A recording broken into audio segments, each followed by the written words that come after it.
Sekali lagi, bangsa kita ini bangsa besar. Indonesia adalah bangsa besar, negara besar. Kalau saya dengan cara apapun akan saya bangun lebih baik dari negara-negara tetangga. Kita memiliki potensi besar, tapi kita harus juga menyadari bahwa kita sekarang ini sudah ditinggalkan oleh tetangga-tetangga kita. Kalau kita tidak cepat-cepat lari, cepat-cepat berubah, ingin perubahan baik pola pikir, etos kerja, produktivitas. Ini yang sering saya diskusikan dengan Bang Surya Paloh. Apa sih yang menyebabkan bangsa ini ditinggal tetangga-tetangga kita? Pertama, etos kerja. Yang kedua, produktivitas. Yang ketiga, kedisiplinan nasional. Ini yang harus kita bangun kembali untuk membawa negara ini menjadi negara besar, menjadi negara yang kuat, menjadi negara yang maju. Kenapa kita bangun infrastruktur? Karena dalam berkompetisi, bersaing dengan negara-negara yang lain. Tanpa ini nggak mungkin, tanpa ini nggak mungkin, tanpa ini nggak mungkin. Ini fondasi kita. Kenapa dibangun jalan tol di Sumatera? Kenapa dibangun Trans Papua? Kenapa dibangun pelabuhan Kuala Tanjung? Kenapa dibangun Makassar Newport? Kenapa? Untuk persaingan, untuk memenangkan persaingan, untuk memenangkan kompetisi, bukan yang lain-lain.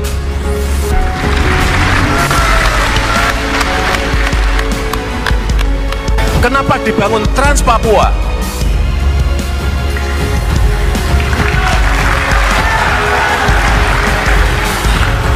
Tiga tahun yang lalu saya ke Wamena, saya tanya kepada masyarakat, berapa harga bensin di Wamena? Rakyat mengatakan pada saya di Wamena, harga bensin di sini Pak 60.000. Kadang-kadang kalau pas cuaca nggak baik bisa jadi 100.000. Di Jawa 6.450. Saat itu juga saya perintahkan kepada menteri, saya mau bensin di sini harganya sama dengan di Jawa. Bayangkan di Jawa kalau naik 500 perak saja demonya 4 bulan. Di sini naik 1000 perak saja demonya sampai 6 bulan. Saudara-saudara kita yang di Wamena, yang di Pegunungan Tengah, harga 60.000 diem bertahun-tahun.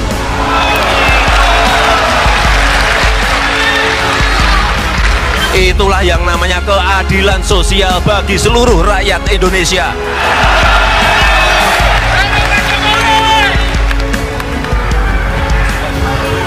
Ada yang bertanya lagi kepada saya, kenapa jalan Trans Papua itu dibangun? Apakah nanti akan memberikan pertumbuhan ekonomi? Ini kayak telur sama ayam.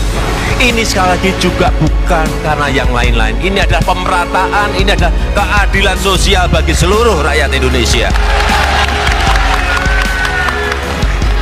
Kalau sudah membangun seperti itu, jangan memakai hitung-hitungan untung dan rugi. 3 tahun yang lalu, saya pergi ke perbatasan-perbatasan kita.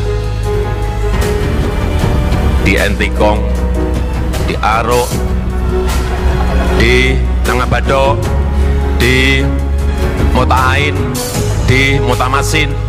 Saya bandingkan perbatasan, kantor perbatasan kita, misalnya di Motahain, dengan tetangga kita di Timur Leste. Lah kok bagus di sana? Saat itu juga saya perintahkan saat itu pada Menteri PU, saya ingin kantor-kantor kita, pos perbatasan kita 3 kali lebih baik dari yang di sana. Ternyata kita juga bisa melakukan itu. Sekarang coba lihat, dulu, nih katanya dulu, orang-orang kita di Kabupaten Belu, kalau mau foto, mau selfie, pergi ke tetangga. Sekarang kebalik, dia yang pergi ke kita untuk foto selfie. Artinya apa? Ini bukan apa-apa, ini bukan masalah pos, bukan masalah kantornya, tetapi ini ada martabat, ini harga diri bangsa. Sekali lagi, bangsa kita ini bangsa besar. Indonesia ada bangsa besar, negara besar. Kalau saya dengan cara apapun akan saya bangun lebih baik dari negara-negara tetangga.